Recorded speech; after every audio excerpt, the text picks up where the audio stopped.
events for over 20 years, and we continue to be fortunate that our elected officials are available for us to use this platform and increase dialogue. We look forward to hearing from Senator Mike Guzlo, Senator Mike Pike, Representative Bill Gustav, Representative Ryan Walden, and Representative Heather Mattson, based on their availability date. We know a few of them had conflicts. The Ankeny Area Chamber of Commerce hosts these events for the purpose of informing and educating Ankeny Area Chamber members and residents of our community regarding political issues facing or of interest to the community. It is also an opportunity for you to have a one-on-one conversation with your elected officials following the session. The update will follow the act of civility. Civility is the act of showing regards for others by being polite. Civility comes from a Latin word civilis, meaning relating to public life, benefiting or befitting a citizen. In other words, being friendly and nice to everyone.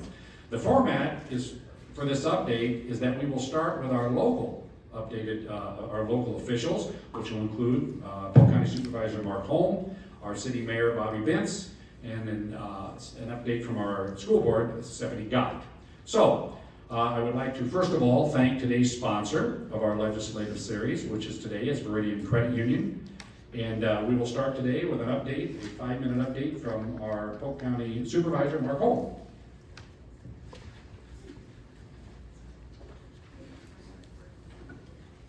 Good morning, everybody. Thank you for attending. I'll keep it very brief today. For those who were here last time, I've been in office since January 2nd. We've got going. Primary thing of all government entities right now, our locals, is budget, and Polk County has formulated a budget. I walked into it about halfway done. We are looking at a 10-cent levy reduction, which we represent the first time in quite a while that the county's looked to lower the levy, so that would be both urban and rural. And we continue to look for long-term savings to continue to drive that levy down. The other item that we worked on that you may have seen is for the first time in 16 years, we actually voted no to give ourselves a pay increase, which is an item I was very passionate about. There's a lot of discussion on that. They quote the Des Moines Register that we're way out of sync on our compensation, so we disbanded the compensation board too, because there's no point in appointing your friends to give you money. If you want to give yourself a pay increase, man up and do it. So I don't foresee us ever giving, I don't foresee us in the next few years giving ourselves a pay increase, and I would hope that for the next 25 years that we allow that very high compensation to catch up. It's an embarrassment when the governor of the state of Iowa receives a lot less than that. For those of you that knew me, I ran against the pay increase, I ran against the compensation, and continue to focus, shift gears a little bit. What you're not seeing right now is Chairman McCoy, Altringer, and I, and the other supervisors working together to put policies together that represent good government. Policies that we expect people to adhere to as far as the right and wrong, and standard practices of how to do things. So you'll see that coming up as we continue to move through our board meetings and put sound policies and practices. Last time I said, if you like what Ankeny is and what I did here, along with my other elected officials here in my time, you're gonna like the direction we're going in Polk County. Because as Chairman McCoy said, it's time to open up, shed some light, and be transparent. And I think it's fair to say that with all the articles in the Des Moines Register in the last few years, that we have a lot of work to do. So I do have to depart for some legal matters, but I'd be happy if anyone has any real quick questions right now. I won't be available. Hold on, we have one question, just a moment, please. I apologize. Sorry to throw a wrench in this.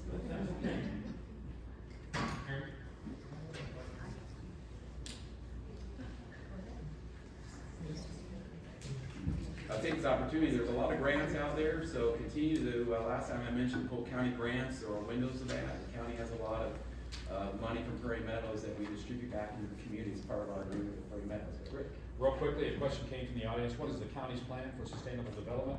What is the county doing to protect property rights and eminent domain?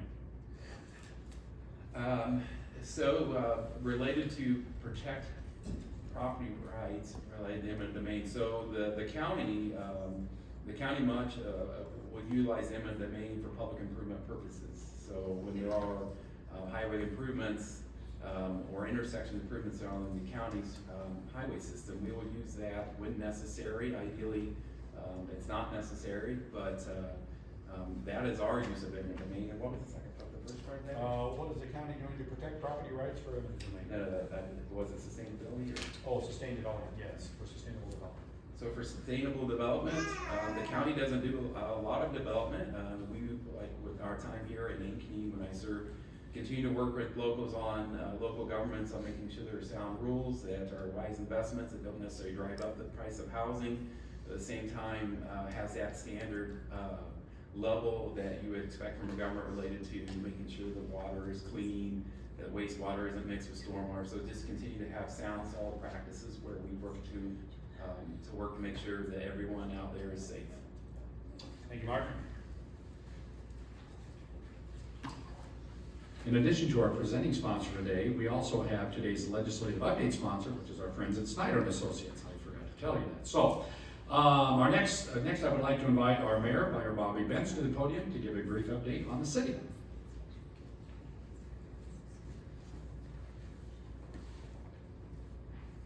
Hi everyone, welcome to our council chambers here today, as well as to the forum, and thank you for sponsoring to Meridian and to the chamber.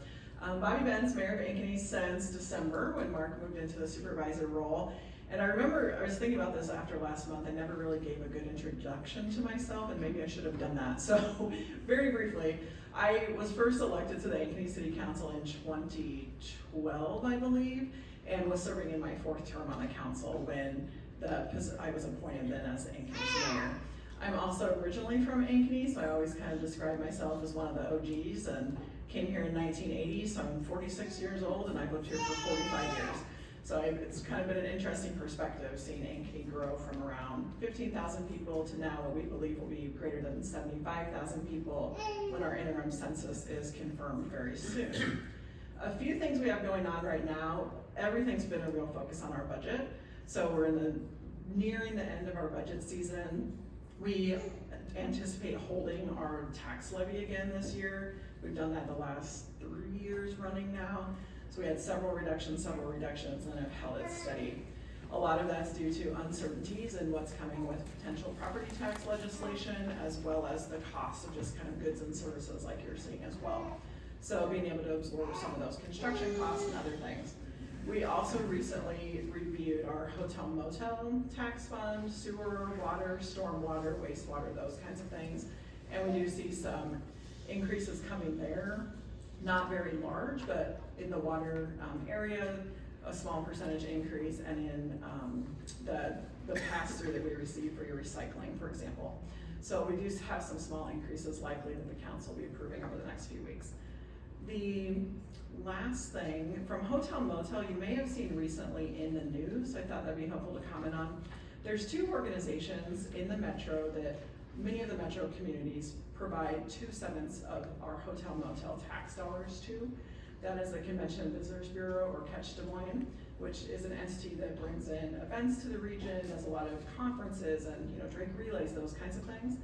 And then there's also Bravo Greater Des Moines, which is an arts and culture institute, or arts and culture kind of grant organization. And both of those organizations receive about 2/7 of our hotel motel tax. We then keep the rest for local projects. Over time, what we've seen is that the amount going into that, so if it's just 2/7 of the total, and the total is constantly increasing, there isn't really a cap on that. Like, there isn't really a budget set for it, right? So every year it's a variable increased amount. And we in Ankeny have been blessed to have a multitude of new hotels and motels entering that as well. So there was a little bit of a dip post-COVID, but really for about 1 year. And then we really saw that increase and come back. And then we've seen the addition of hotel motels. So those funds have been increasing overall, but the amount going to those two organizations has increased pretty highly as well. So at the same time that we're being asked to, stay within a growth factor, like a 3% growth factor, or maybe a 2% growth factor, those have increased maybe 10 or more % year over year.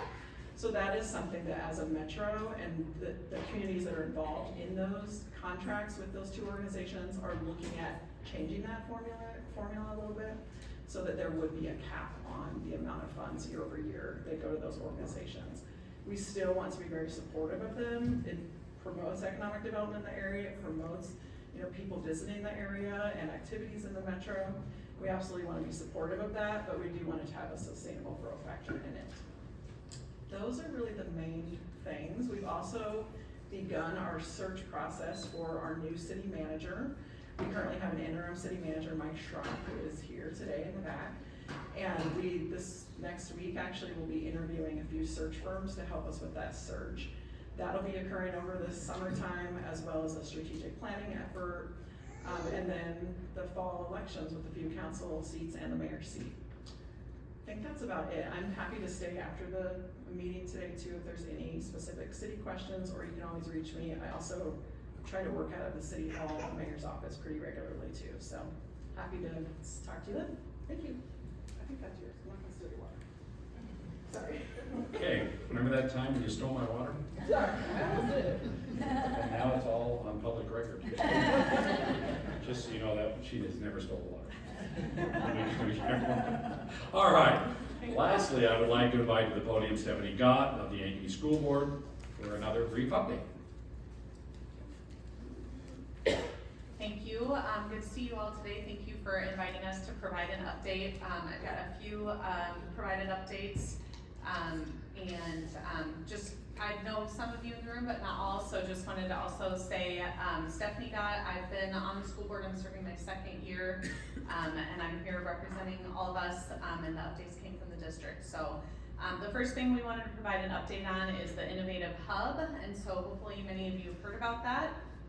That is our opportunity where we are focused on really providing a cutting edge college and career training for our students. So this is in addition to what we're already doing with our other high schools, and just an additional opportunity for a new way of learning. And so we will be pursuing a general obligation bond in November for that, without increasing property tax rate. You can come to our school board meeting on Monday night to hear more about that. You can watch it online, or it'll be recorded and posted afterwards as well. Second thing is an update on our academic data. So it's parent-teacher conference week, so there's a lot of activity happening at all of our schools. And our winter data collection has already shown some really great progress. So from a literacy proficiency perspective in kindergarten through 7th grade, we've increased by 6% from our fall to winter measurement period, reaching 79%. In kindergarten alone, our students increased from 72%, meeting our benchmark at 87%. And then in math, we hit the 80% benchmark as well, outpacing both the Des Moines Metro and our state averages. And then also reporting that our ACT composite score is maintaining at 23. Another update, certified budget process. So the process is underway. We're awaiting the final state supplemental aid decisions to finalize that process, and preparing the community tax rate, which we will be setting on April 15th. And then last thing from the district office, People of the Year. So nominations are open for the People of the Year awards that we do every year. We honor an Educator of the Year, Support Staff Member of the Year, and Volunteer of the Year from each building.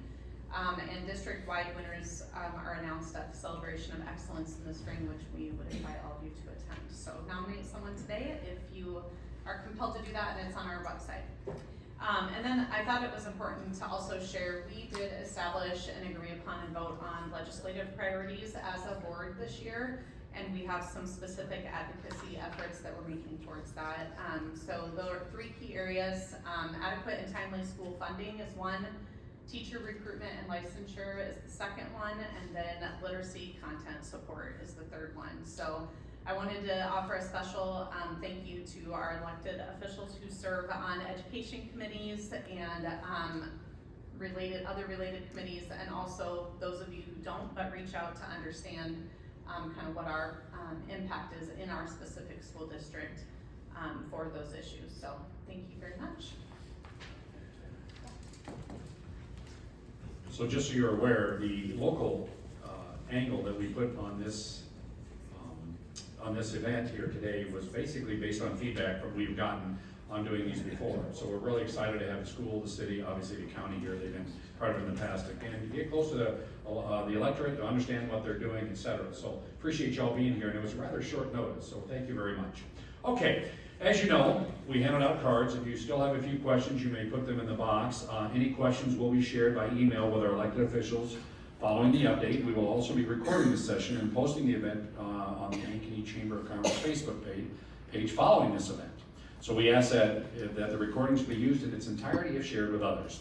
Now I would like to turn the microphone over. Today we're being joined by Representatives Mattson, Weldon, and Bill Gustav, and Iowa Senator Mike Luzolo. Each one of you will get a couple minutes to start, just to give a quick update. Heather, would you like to start? Well, thank you so much to everyone for being here today. Thrilled to join you once again. I'm just going to hopefully take a couple minutes so that we can get to as many questions as possible. Thank you as always to the Chamber and to everyone for supporting this event. As you know, I'm the ranking member of the Education Committee, and that absolutely keeps me incredibly busy, and it is what I spend a lot of my time working on. We just finished the first funnel, so any bills that theoretically are going to stay alive, that are policy-related bills, had to get through a committee through yesterday. And I brought this wonderful piece of paper. Obviously, you can't read it from there, but you can see it's 2 sides. This is every bill passed out of education this year. Most of it, the majority of it, is on the House side. There are some bills here on the Senate side, less than half of 1 page as a comparison, but 52 bills were passed to the Iowa House through this week. No surprise that, in my opinion, there is a real mixed bag on what that is.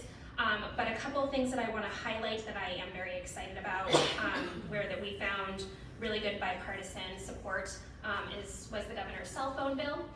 It did change dramatically when it got through committee with an amendment so that it was really just about cell phone policies. My concern going in on this bill was going to be whether or not it would negatively impact what Ankeny has already done in establishing a cell phone policy. And the good thing about it, whether you like the policy or not, is just to say that the legislation that's going through at the Capitol is really a floor. It is not very prescriptive at all, and it gives a lot of control to local school districts to do what's going to work best for them. And so I'm just really relieved that taking this path wasn't going to push back on what we had already done. So that is great. One bill that I'm incredibly excited about that passed through committee that I will tell you at the beginning of session was very likely not even going to get a subcommittee was period products in schools. And you might be thinking, why is this so important? I will say, if you are a woman, you'll get it. But also a reminder that schools already pay for things like toilet paper, paper towels, soap. A reminder to all that feminine hygiene products are basic sanitation. So the reason that this finally got a subcommittee is because 2 things. One, the organization Love for Red has been started by students, led by students, has made a huge impact on getting this issue to the forefront. But also 2 students, Brianna Taylor and Erica Rosenberg from up in Northwest Iowa, their school district did a pilot project on this issue and having period products in their school. And they did a huge in-depth report on it called Project on Period. And they found that just having them in schools actually reduced chronic absenteeism. And a number of other things. And obviously I'm not going to get into the whole report right now, but the really great news is that they came up to the Capitol. I had a conversation with them and was thrilled to get them in front of Representative Wheeler, who chairs education. He was very impressed by them, gave it a subcommittee. We passed it out of subcommittee unanimously and then passed it out of education this week. So there are any number of things that give me concerns, but I just wanted to spend a couple minutes today highlighting some things that I'm excited about. And then on the HHS side, which I also serve on, we passed a bill this session related to dementia care specialists and getting the area agencies on aging, dementia care specialists to work not just with those who have dementia, but to support families and caregivers. And this is something that is long past due, and I'm just so thrilled about it. So I look forward to answering your questions. Thank you, Heather. Ryan? Thanks, Rick, and thanks to the Chamber for having us again. Thanks for all of you for being here. My name is Ryan Weldon. I'm the representative for District 41, which is pretty much the north side of Ankeny. See a few new faces here. So if you're not familiar with who I am, I've lived here in Ankeny for about 15 years. My wife, 20 years. We have 4 kids, ages 13, 8, 7, and 5. And we're just excited to be Ankeny residents and really humbled to be the representative here for District 41. I serve on 5 committees: education, health and human services, economic growth and technology, labor and workforce, and I'm the vice chair for the Economic Development Appropriations Committee. I'm a freshman legislator, so this is my first year doing this. So my first funnel week and all those fun things. But I won't bore you with those details. The things that I've been focused on are in the education committee, as far as HHS goes, we've been really focused on our foster care system, and so making improvements there so that our most vulnerable kids are taken care of. And then also been working on some other things as it relates to maybe other outside of the committees that I work on, but I was able to work with Representative David Young on a bill that's spells out how we're not going to tax tips. It's basically going to save up to the estimate now is $28 million a year for our service workers here in Iowa. So that's something I was excited to be able to work on with him as well. But I think my 2 minutes are up, so I'll go ahead and pass it along the line. Mr. Gustav? Thank you. Thank you for the sponsors for doing this. Great, especially regularly you do this. Makes this option available. Busy week, fun week this last week, and Bill Gustav from House District 40, which has Ankeny roughly south of Ore Labor, east of 2nd Avenue, and then it starts zigzagging with Representative Matson's district over there. And then I have Sailor 1 or Sailor 2 and Delaware 1 and all of Altoona are in my district. Lived in the area since 2006. 4 kids, 2 grandchildren, 1 2 weeks old today, and they're all in Iowa. The 3 married ones are all in Iowa. 2 of them even local with the grandchildren, especially. That's good. My committees: I'm on Judiciary, Public Safety, Appropriations. I'm the Ethics Committee Chair, and I'm on the Transportation, Infrastructure, and Capital Appropriations Subcommittee. Mouthful. I was on Education last term. I miss Education, but I don't miss the fact that Judiciary and Education are the 2 busiest committees, policy committees, and Public Safety is this year is right up there. So if I run all 3 of those this year, I think I might be insane at this point. So it's just a lot of work to do. I had a good week and fun week. Just some of the things we work on, because that's I'm floor manager for several bills, but 5 of them went through committee this week. All unanimous except for one got one vote against it by one of my Republican colleagues. He and I are having some fun words about that one, but one that will help Polk County and other county supervisors and sheriffs dealt with conflicts of interest with the county attorney and be able to get outside counsel. Very important bill to resolve some situations there. Again, passed Judiciary unanimously. A bill that passed unanimously because I've worked on it over several years and it hadn't always been unanimous, but passed Judiciary unanimously this week on child custody in an educational setting to help make sure children aren't used as whether they're public schooling, homeschooling, or private schooling, that doesn't become a weapon by one parent over the other in those custody settings. When let the kids have some stability. Very simple bill, geeky stuff, as I've mentioned many times before. Groundwater hazard statements for deeds to trust.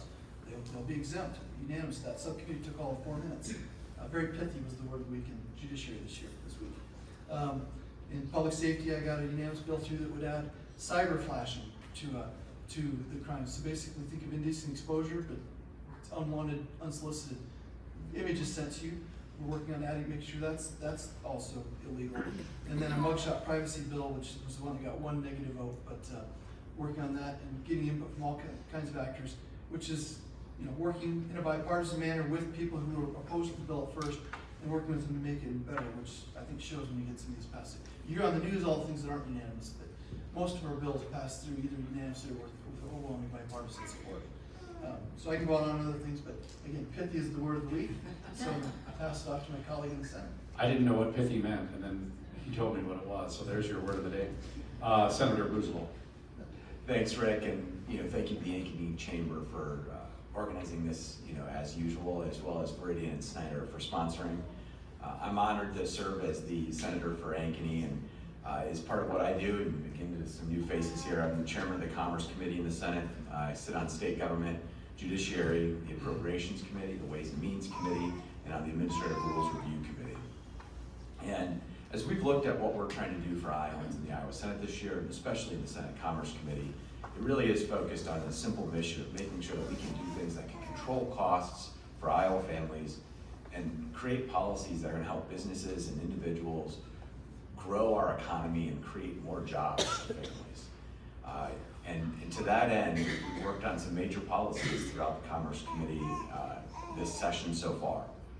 We passed out with unanimous support the first modernization of energy policy in Iowa in 25 years. Energy demand, energy utilization, energy production, everything associated with energy has changed in the past 25 years.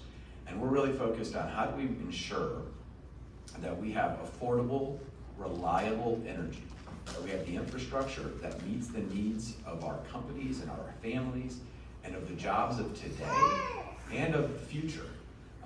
And that's going to be a huge lift, but something that's very important to the sustainability of our Iowa economy now and going forward. We also passed with broad bipartisan support the creation or the building on of a business court. Since 2014, Iowa has had a dedicated business court for complex business transactions. The court has many cases already pending, actually more than 60 this year. And what we've seen is many other states, Texas, Oklahoma, and Delaware, have business courts. Iowa would have this dedicated business court that would allow for businesses to have their complex transactions and disputes settled, while at the same time lifting that burden from our traditional court system, which could then handle more of those traditional criminal, family law, and other types of disputes. We also passed a bill that is aimed at economic development and jobs for the southern part of Polk County.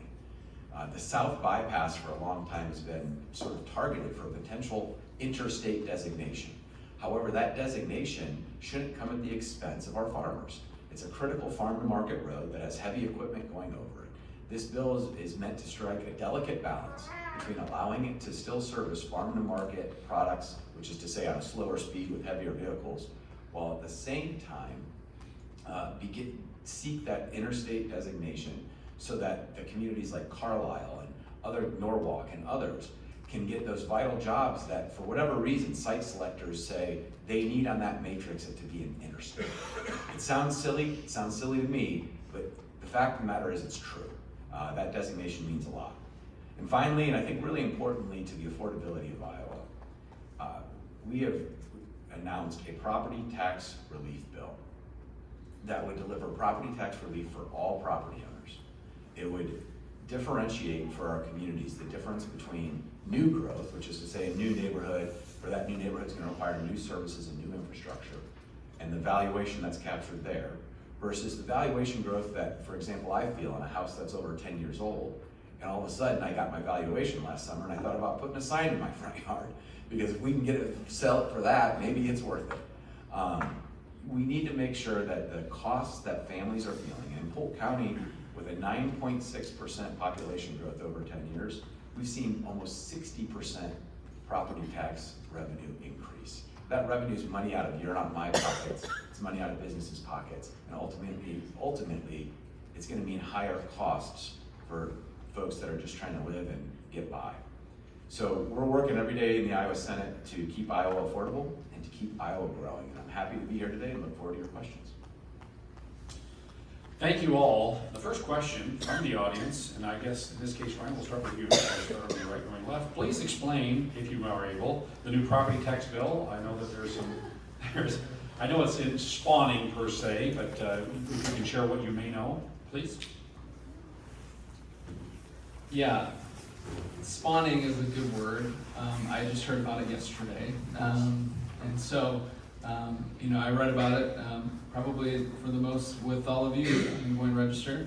I know from the House side of it, we have 5 different property tax bills that are introduced, anywhere from homestead credit all the way to a complete revamp of the property tax system. So, I'm just getting caught up on it, as that's not the committee that I work in.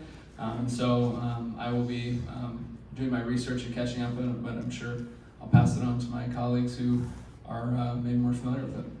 Bill?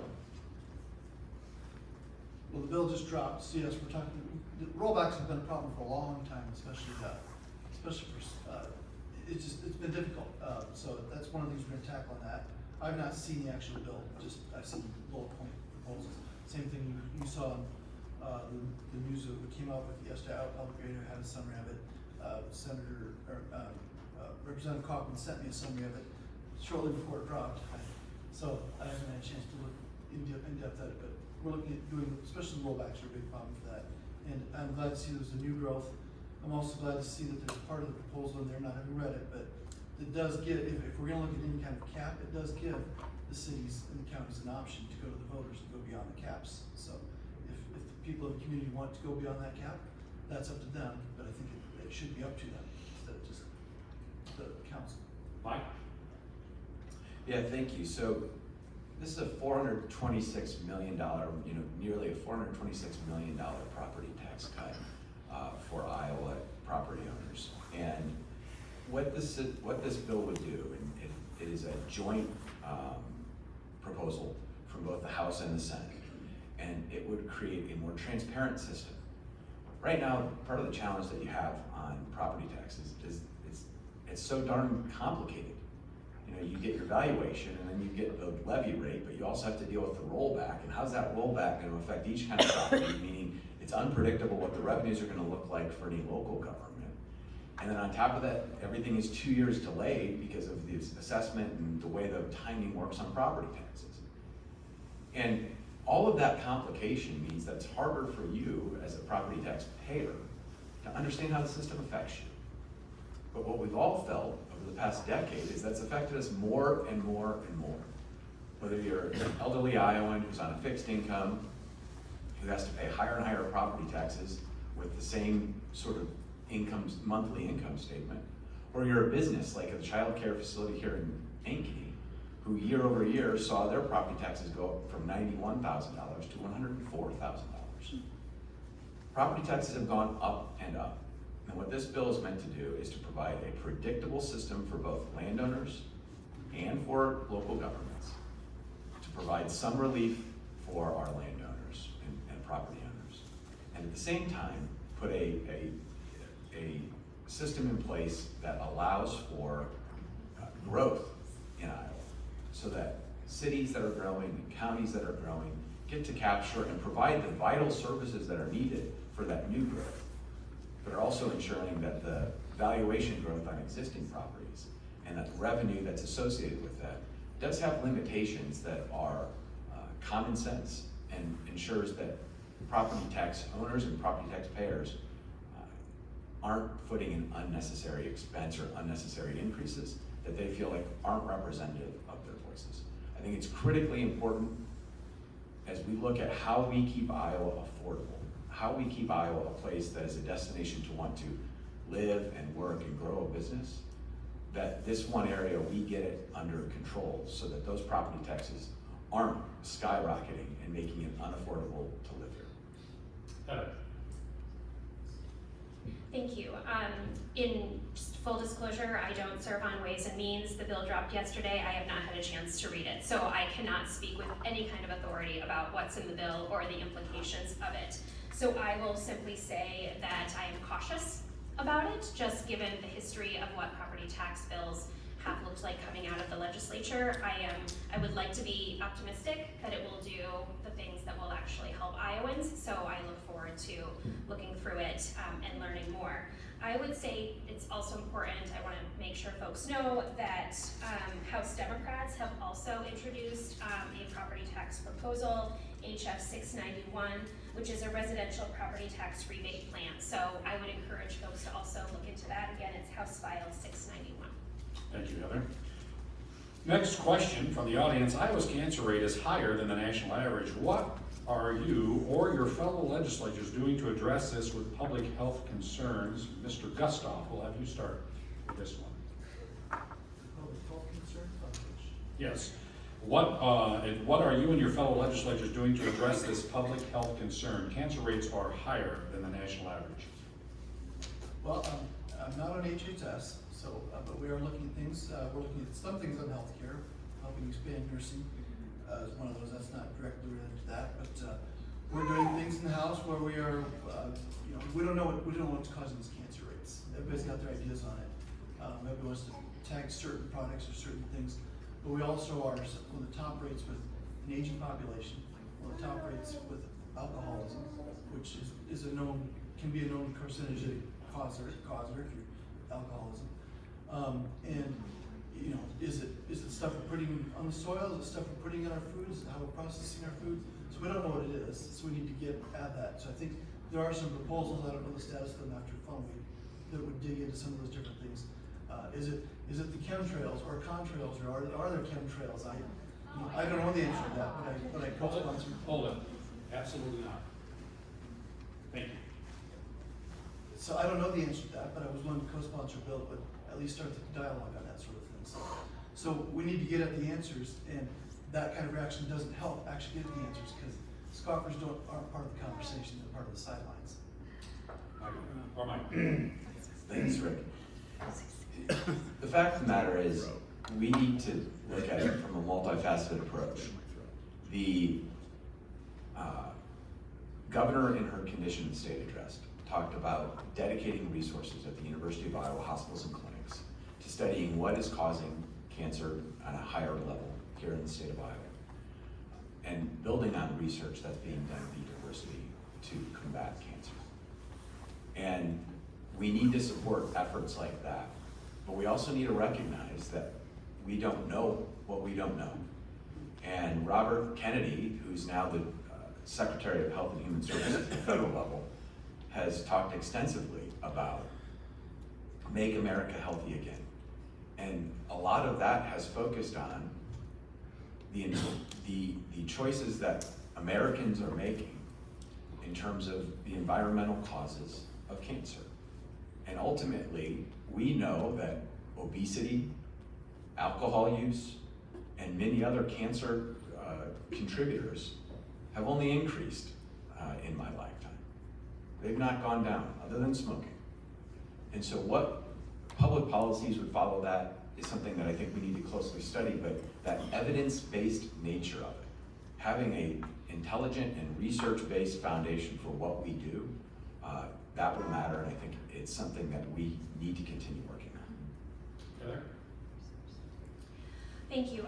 This is an incredibly important topic, so I'm very glad for the question. I do want to recognize what as Senator Busolo said, what the governor said in their condition of the state regarding appropriating money for cancer research at the University of Iowa. That is incredibly important, and quite frankly, it is something that House Democrats have been fighting for quite some time. So we were glad to hear that request from her. I will say that the request of $1 million is a drop in the bucket of what is needed.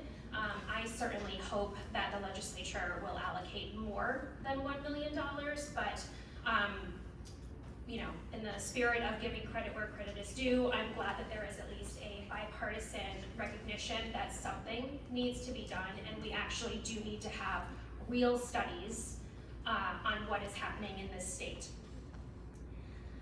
When it comes to what we are actually doing otherwise, I will say little to none. There was a bill in HHS that we passed that had to do with radon, which I apologize because I cannot remember the details of it, but that is one thing that I know that was proactive, so that's great. It's a small thing, but it is a thing. What I want to mention is what this legislature, members of this legislature are doing to actually make it worse, and that is a tax on HPV vaccinations. There are efforts by some members of the legislature to make it harder for teenagers and other young people to get access to the HPV vaccine, which has been around for over 20 years, is proven safe and effective, and stops cancer. I really feel like we cannot discount how dangerous these proposals are. The HPV vaccine prevents cancer. And so what I would encourage folks to do, if you are concerned about rising cancer rates in this state, then you also talk to members of the legislature to make sure that we are not making it harder for our young people to get vaccinated. Ryan? Thank you. So outside of everything that's already been mentioned, I would just like to clarify the bill about the HPV vaccination simply says that a parent has to give approval for a child to have a vaccination. That is in line with every other vaccine that we have. And so, I think we can all agree that parents deserve the choice whether or not their kids have a vaccine. It's in alignment with what we do right now with everything else. I think that another important aspect of preventing cancer is early detection, and so the efforts that we're doing as a legislature to increase the amount of physicians in Iowa, the amount of nurses in Iowa, having physicians added to the interstate compact, all of these efforts to not only attract the workforce, but increase these types of healthcare centers are important efforts to reducing cancer as it relates to early detection. Thank you. Okay, what are your thoughts on the 504 law? Mike Guzlo, we'll start with you. It's like Senate File 504 or? That is a great question. This is the question that was written by the, so go ahead, ma'am. I'm sorry. The 504 is the protections for people with disabilities and accommodations in school and the workforce. And we have tried to meet with Brenda Bird on multiple occasions and have been denied access to have even a conversation with her. And I want to know why we're trying to eliminate protections for people either in the workforce or in the schools. Oh, okay. Sorry. I apologize. No, that's okay. I'm not a great question writer. Yeah, well, I can explain it, so let's. I don't have a great amount of background, just candidly on. So my friend, the cameraman here, who is smarter than I am, said it's a lawsuit that there are many states involved in, as I understand right now. I'm sorry that I was, so we're both. No problem, and my apologies. I just, in candor, I don't know enough about it to give you an answer. I'd be happy to look more into it, and Attorney General Bird, obviously, separately elected and representative as the state Attorney General. I just don't have enough details to give you a great answer other than I'll look into it. Heather. So thank you for the question. Yes, Attorney General Brenda Bird joined a lawsuit with other states' attorneys general to, quite frankly, dismantle the 504 at the federal level, which of course is part of what makes sure that kids with disabilities or other needs are able to get a full, free, and fair education. There either is what we have been able to determine, and from what I can tell the media has been able to determine, there is either a fundamental misunderstanding from the Attorney General on the lawsuit that she entered into, or that she was actively trying to get rid of Section 504. So what she has said, to my knowledge, is that she and other attorneys general were going after one particular piece of the 504 plans that they deem are bad. And unfortunately, the way the lawsuit, and well, quite frankly, I think that's a bad idea no matter what, but the lawsuit said the actual lawsuit was going after the full 504 plan. My understanding, and please someone correct me if I'm wrong, but my understanding is that lawsuit has been paused, I think because of a confusion over what they were actually doing. So that being said, I have major concerns about the lawsuit itself because I want to make sure that all of our kiddos are getting the education that they need and deserve. Right. Yeah, pending the, the lawsuit and it being paused, I don't really have anything to say about it until they have more. Anything to add, Bill? The intent of the lawsuit was focused on the Biden-Harris transgender mandate that added gender identity to 504, and that's what it's targeted after. And part of the pause is, I think, so that they can clarify that that's the intent of it. And as I remember, last Sunday, Channel 13 had an interview with the Attorney General, and I assume you can find it on their website, plugging my good friend, my new best friend behind me, Channel 13. But they did have an interview last Sunday morning, and it was on the local news. So, okay, thank you. Talk about funding from changes to federal spending impacts on Medicaid and Medicare, and how they impact our local constituents. Who went first last time? Did you go first last time? Okay, Heather, your mind's ready, please? Sorry, can you repeat the question? Yes, ma'am. Talk about funding impacts from changes to federal spending on Medicaid and Medicare, and how they impact our local constituents. So, wow, that's hard to go into. That's a big question. Thanks for giving it to me first.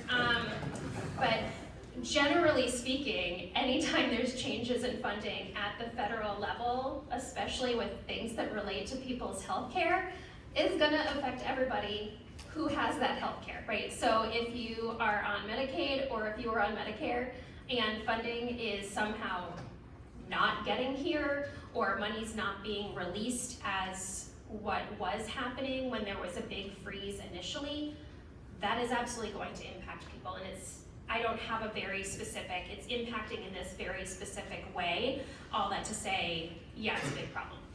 I think it's important to recognize too, so Medicare, of course, is pretty much all federal. Medicaid, however, is a split between the federal government and the states. And generally speaking, this might be a little bit different from program to program, but for the most part, Medicaid is a 90-10 match with the states. So for every $9 that the federal government puts in, the state puts in $1. And that is a huge thing for states to be able to make sure that their folks can get the care that they need.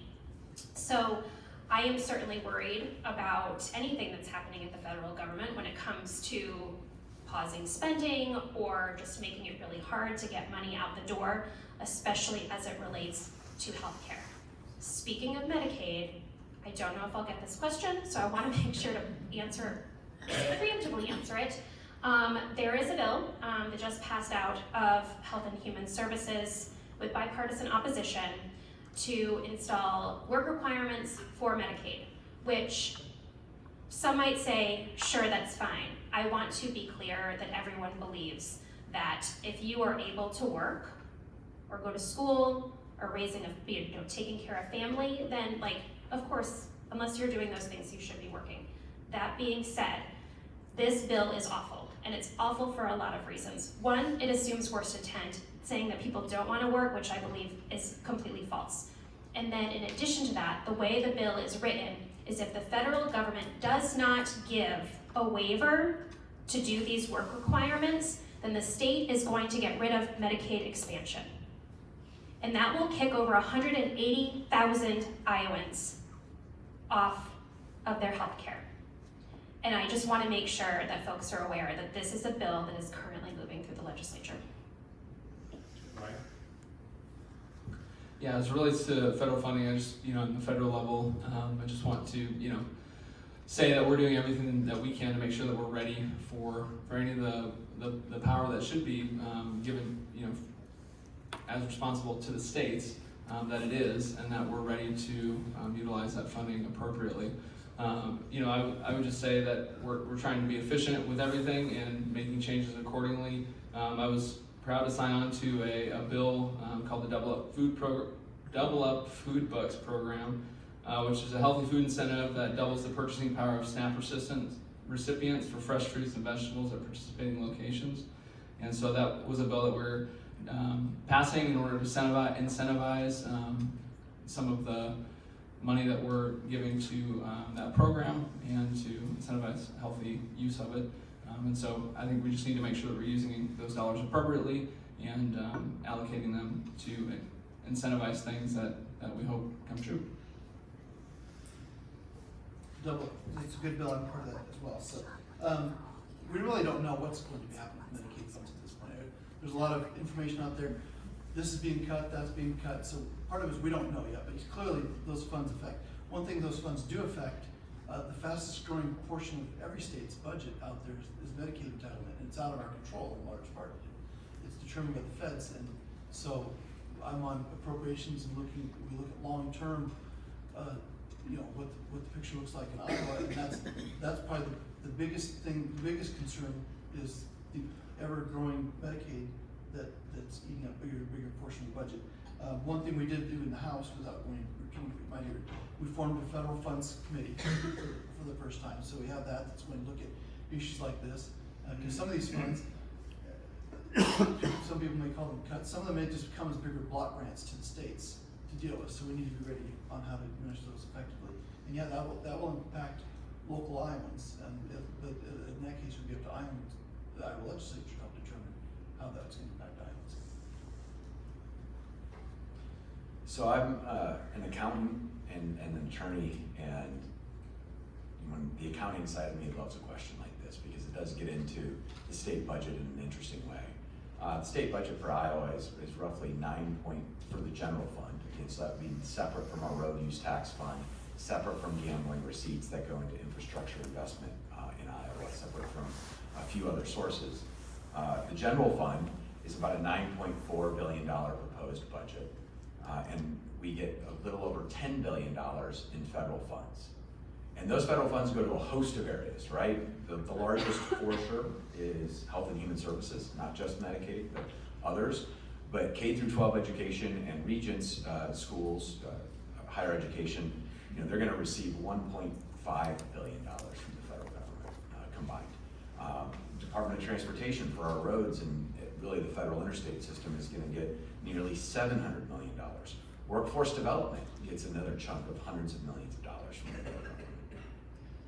And then obviously there's the Medicaid side of things, which the blended matching rate there, because it, to Representative Matson's point, sort of differs on the type of population you are in Medicaid, right? In Medicaid, we have different populations. We have the 19 to 64-year-old folks who are work-able, low-income Iowans who are work-able. Then you have moms and low-income moms, low-income children, folks with disabilities, folks with intellectual disabilities versus physical disabilities. So there's a lot of, and then there's the elderly folks that are on there, and if they are dually eligible as elderly and disabled, or just elderly and low income.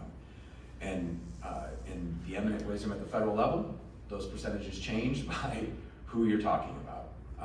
But on a blended rate, that's at a 77% federal match and a 23% state share. And if anyone in here can tell us what the federal government's going to do on a day-to-day basis, let alone a annual basis, I think you should be in the stock picking game, because holy cow, that'd be wonderful to know. But what we, I think as a state, have long advocated for, and states on a national basis, on the National Governors Association, has long advocated for on a bipartisan basis, is greater flexibility for those tax dollars, the federal tax dollars that are coming into our state, to be locally managed. I know my locally elected officials are gonna chuckle and say, oh, you want that local control? And the answer is absolutely yes. We're folks that are elected and have running these programs, whether through legislative oversight or through executive branch management of those programs on a day-to-day basis, working with providers, working with the patients themselves, and working with the system as a whole.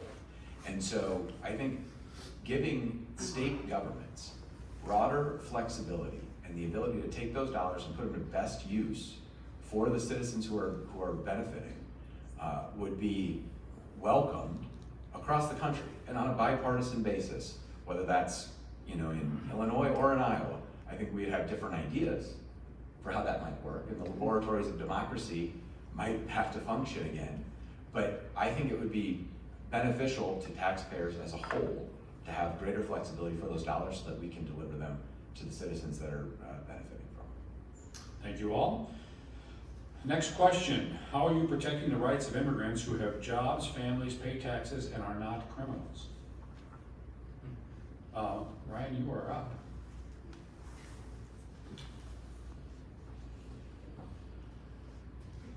Well, I think the best way to protect the rights of legal immigrants is the question, right? How are you protecting the rights of immigrants who have jobs, families, pay taxes, and are not criminals? Okay. Well, I think the most important part is to enforce our laws and make sure that the people that are here are citizens. The people that pay taxes, the people that are here the right way, and also to encourage a strong growth in our small and medium-sized businesses that run our local economy. I think some of the things that we've done here as a state is to lower the income tax, make it more affordable, and have incentives in place that would attract businesses and employers that these folks want to work for. Everybody comes here with a dream of being more than where they started. And I think the best way to do that is to encourage and promote an environment of innovation and creativity in our local workforce. And so I think that would be a way to help protect those folks. Bill? I don't know that I understand or accept the premise of the question. People are here working. As legal immigrants are here working. Their children are getting educated. They're getting health care. In fact, many illegal immigrants are here working. Their children are getting educated. And they're getting health care. So we're not seeing news stories of people being herded up. But I think it's creating a specter that's just not true. So I think Iowa does a great job of protecting people's rights and allowing people to work and live here. And we will be looking at illegal immigration, but as the president said, he's looking at those who are criminals. There was a story last week, the week before, saying they're going after people in schools. Well, it turned out that it was a gang member they arrested outside of a school with a long history and a long violent record. So I just don't think the problem being identified is a problem. Thank you. Mike? Yeah. At the end of the day, it's the rule of law that provides us all an assurance in the society that we live in. Sandra Day O'Connor's commitment to the rule of law provides a basic assurance that people can know what to expect, whether what they do is popular or unpopular at the time. And ultimately, that's what sets a civilized society apart from anarchy. Enforcement of the rule of law and the basic understanding that what those rules are going to be for everybody is critical to the functioning of America, and there's no better contrast to that than look in other places around the world where it isn't based on law. And so in Iowa, I'm proud that we are a welcoming state, a state that is a place where people want to be. You know, we as a state are growing. Our state population has grown over time and has grown since the past census, and that is not necessarily the case. Illinois and Minnesota are not growing. We need to continue to put policies in place that make Iowa a welcoming place and a place where families want to locate, where businesses want to grow, and where opportunity abounds. And I believe that we are doing that every day at the state legislative level, and we'll continue to do so, and I look forward to working on those policies. Heather? Thank you. I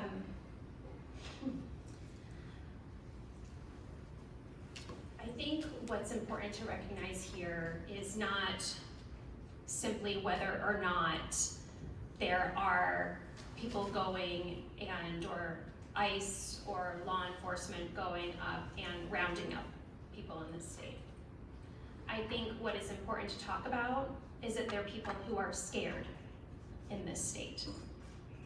And often, the folks who are scared are the people who are here legally, because what they are hearing over and over again is that they are others, and they are being made to feel scared by the rhetoric that comes down not just from, quite frankly, our president, but also folks at the state level, including the governor, who has made comments about law enforcement being forced to cooperate with ICE.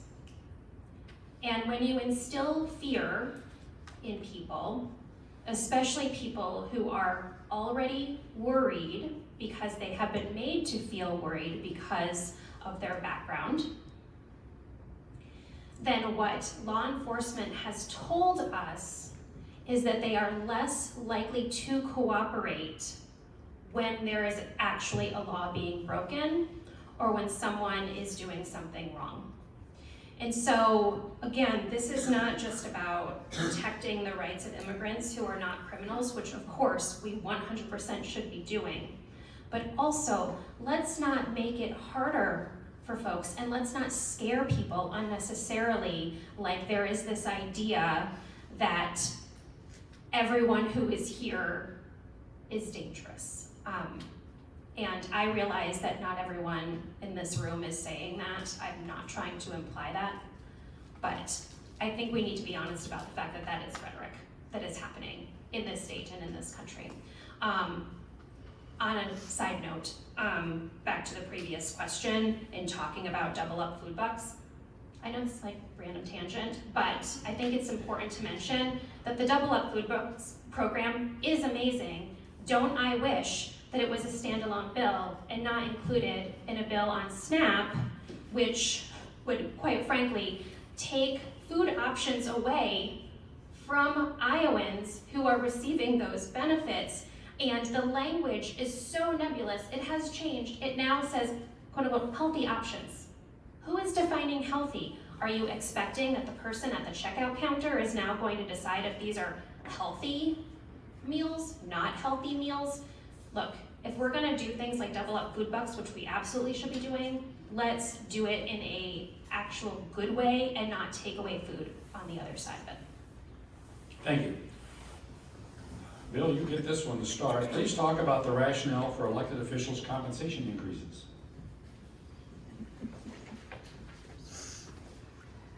So that's actually a Senate proposal.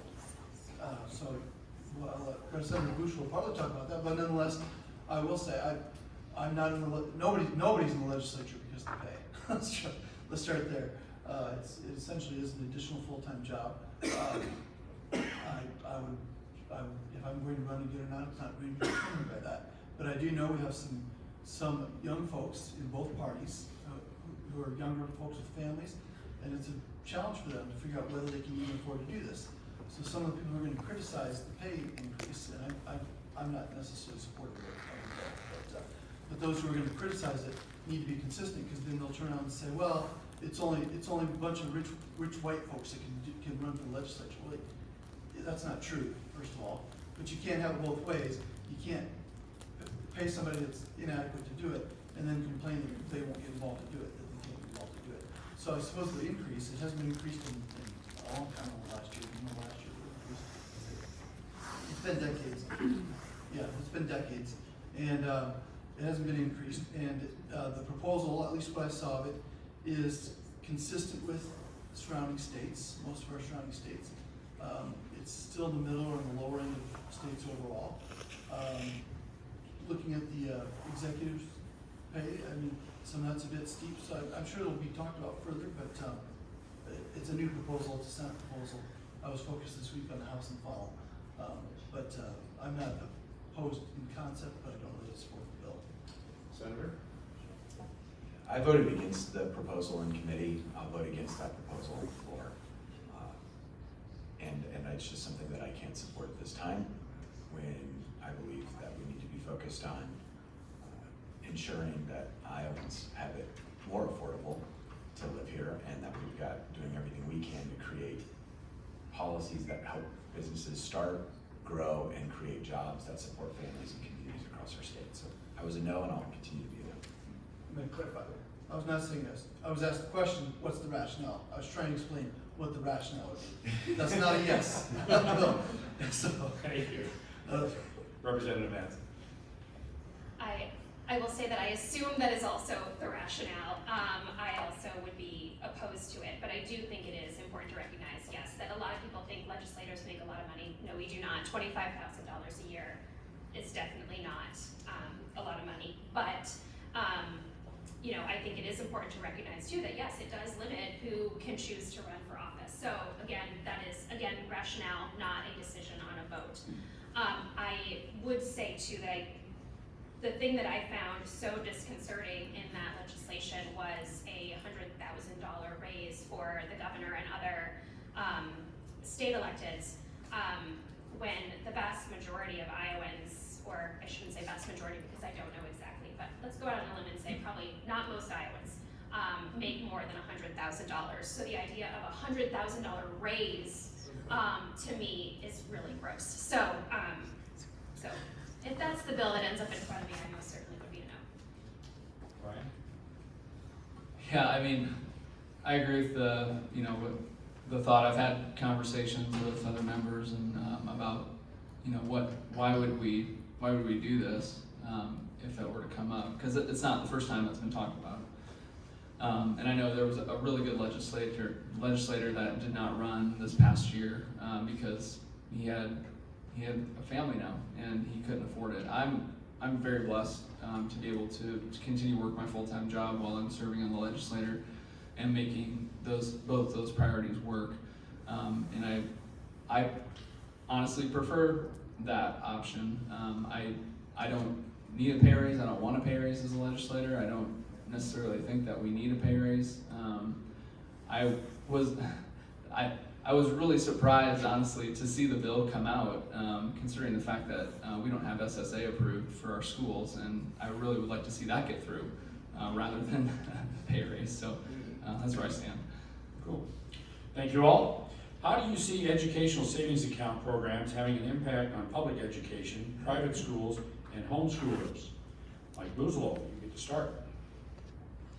Well, I do not serve on the education committee, and as a graduate of K through 12 public schools here in Iowa, I've got a sort of distinct view on that experience versus homeschooling, which I don't know much about, and I defer to my good friend Bill Gustoff, who has extensive experience in the policy and practice. What I would say is this. Dr. Eric Pruitt, who is the superintendent of Ankeny Schools, he and I have had extensive conversations about the policy, and he had a quote that really resonated with me. He's like, Mike, Ankeny Schools are going to do things that St. Luke the Evangelist or Ankeny Christian can't do. Ankeny Christian and St. Luke the Evangelist are going to do things for families and kids that we can't do. And ultimately, families are going to have that choice. And he, as he put it, says, I welcome the competition because I think Ankeny Schools are the best schools in the state, one of the best school districts in the country, and are continuing to grow, are continuing to invest in new and innovative ways to serve our students in ways that private schools do not and cannot. And I think that attitude is fantastic. And it's why Ankeny Schools are continuing to see the growth that we're seeing, looking at a third high school that instead of looking at just building a third high school, it's a high school that would look at innovation and getting kids career ready. I met with the Orbis program, who I'm sure most of you are familiar with, at the STEM, Science, Technology, Engineering, Math Day on the Hill this week, and heard about a story from a young lady who was interning at Casey's.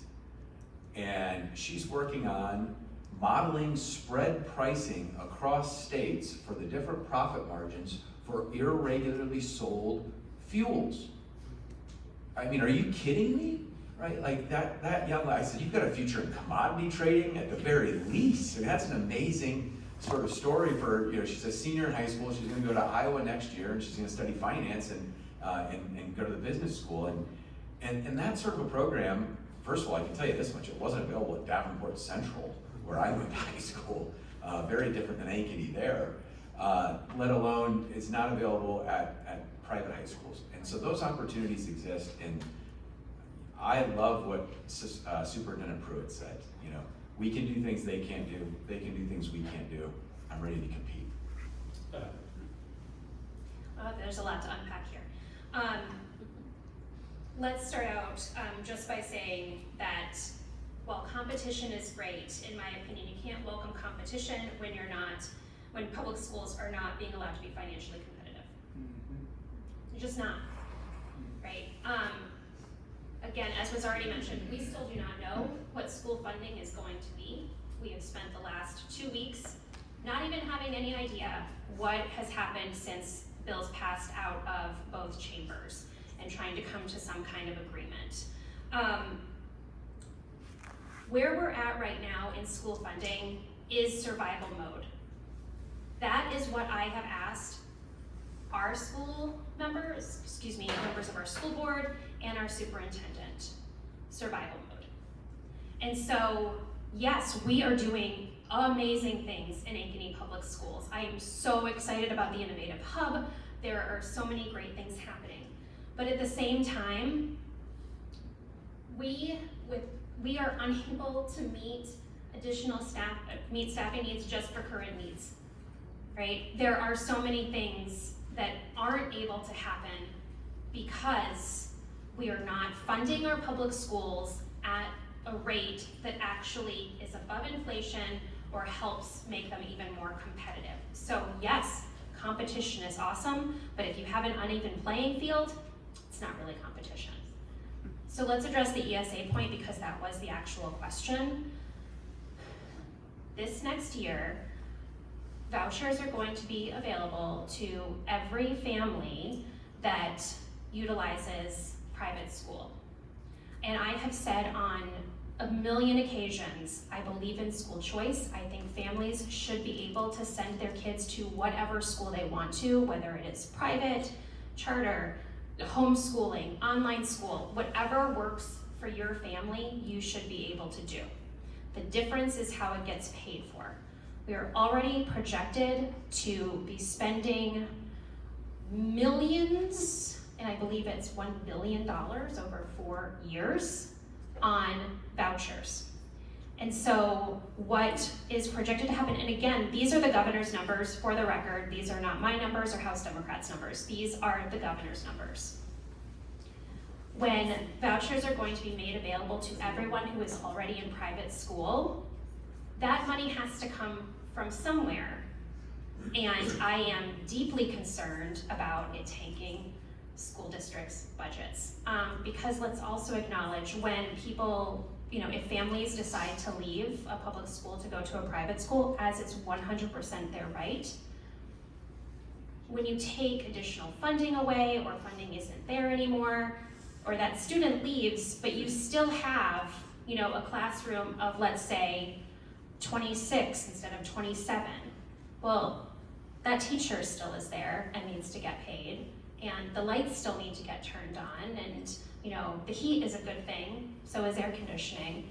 But if you are losing resources, then again, the same bills still exist. So I think what's unfortunate about so many conversations related to vouchers or ESAs, whatever you want to call them, is simply that, well, students, the money is just going to follow the student and that's going to be fine, but they're missing the broader point of how we actually fund our schools and all that goes into it, not just for the students themselves, but all of the costs of, just keeping schools running. Thank you, Heather. Ryan? Yeah, I think it's important to note in this conversation that, while we can talk about competition is good. I agree with all of that. I'm all about competition. A rising tide raises all ships. And when it comes to public schools, what I've learned being on the school board here in Ankeny and talking to other school board members from across the state is that it's not so much about how much money you get, it's how well it's managed. And a well-managed fiscal year budget is so much more important than the amount of money comes in, because if you throw money at a problem but you have bad management around that problem, then the money's not going to do anything. And so it's really important that we have good management at the top of our schools. But also, I'm a firm believer that we need to provide educational options for every student, right? And so that means, and if you agree with that statement, then you're automatically agreeing that public schools aren't necessarily the best option for every student. And so prior to ESAs, we had students that were in failing districts that had no other options other than to go to that school that was failing them. And so I think it's really important that we provide those options. You know, I grew up in northern Minnesota. I went to public school until the middle of my sophomore year. I moved to Dyersville, Iowa. Went to private Catholic school. I've experienced them both. I didn't know what a 2-hour delay was until I moved to Iowa, even though we'd wake up with 14 inches of snow on the ground up in northern Minnesota.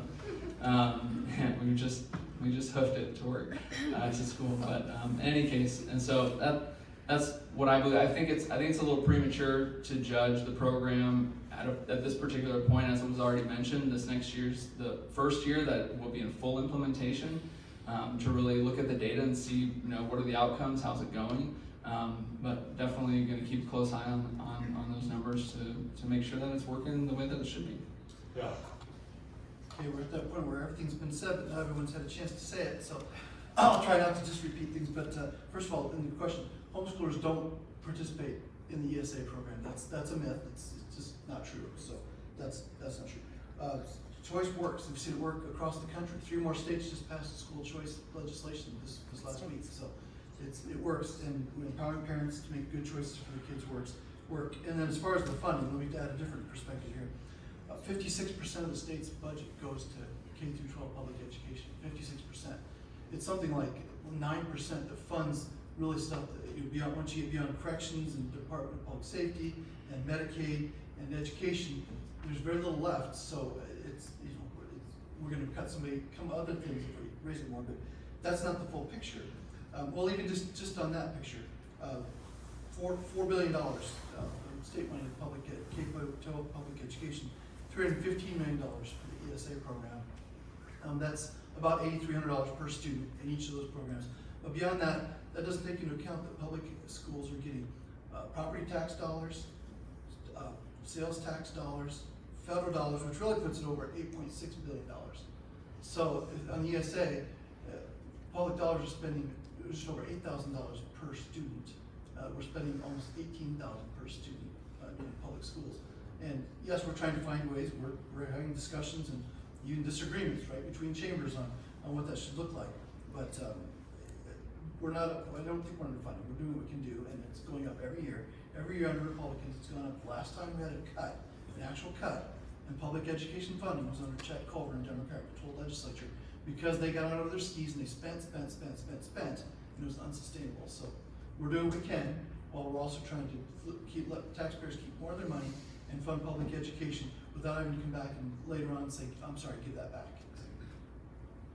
Okay, it is now 1 o'clock, which means that we've reached the conclusion of today's events. I want to thank all of our elected officials for your time that you have generously given today, and all the attendees who participated. Again, thank you to our presenting sponsor, Veridian Credit, and today's event sponsor, Snyder & Associates. Thank you all for coming. Our last legislative update will be on Friday, April 11th from 11:30 to 1 p.m. This concludes our event, and again, thank you for being here. I had a question on number 5 on your agenda. I handed it in. Apparently it didn't present.